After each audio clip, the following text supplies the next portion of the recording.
Je vais vous raconter mon histoire, une histoire assez triste. Je suis Lulia Talusa et voici mon mari Justus Lulus Ezicus, âgé de presque 40 ans. J'ai grandi dans une famille riche, mais mes parents sont morts pendant un conflit. J'étais encore jeune à cette époque. Quelques années plus tard, j'ai rencontré mon mari sur le marché du Forum. Ce fut un véritable coup de foudre. Nous vivions dans une ville où beaucoup de gens étaient riches comme nous. Pourtant, je n'étais pas à l'aise avec cette vie pleine de luxe. J'en ai parlé à mon mari, mais il m'a répondu que cette vie lui convenait très bien.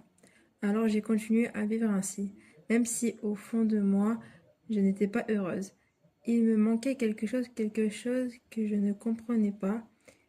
Je n'en pouvais plus d'accompagner mon mari qui assurait les célébrations, assez des sacrifices, des fêtes et de ce prestige.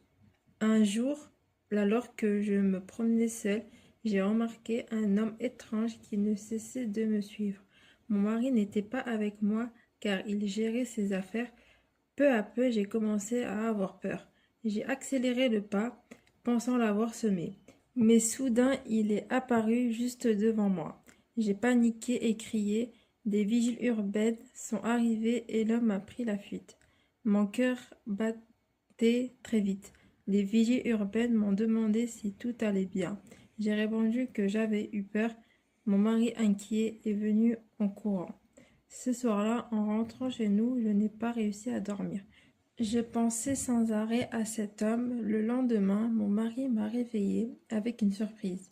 Il voulait m'emmener faire un repas en extérieur sur le mont Cavalier.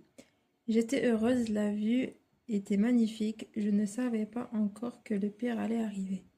Alors que nous préparions le repas, j'ai entendu un bruit derrière moi et en me retournant, j'ai vu le même homme que la veille.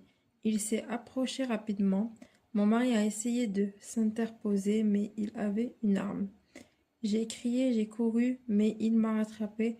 J'ai ressenti une douleur vive, plus rien. Mon mari s'est battu contre lui, mais il était blessé aussi. Quelques heures plus tard, les vigiles urbains nous ont retrouvés. Mon mari, gravement blessé, a demandé qu'on nous enterre ensemble dans une même tombe pour que notre amour ne soit jamais séparé.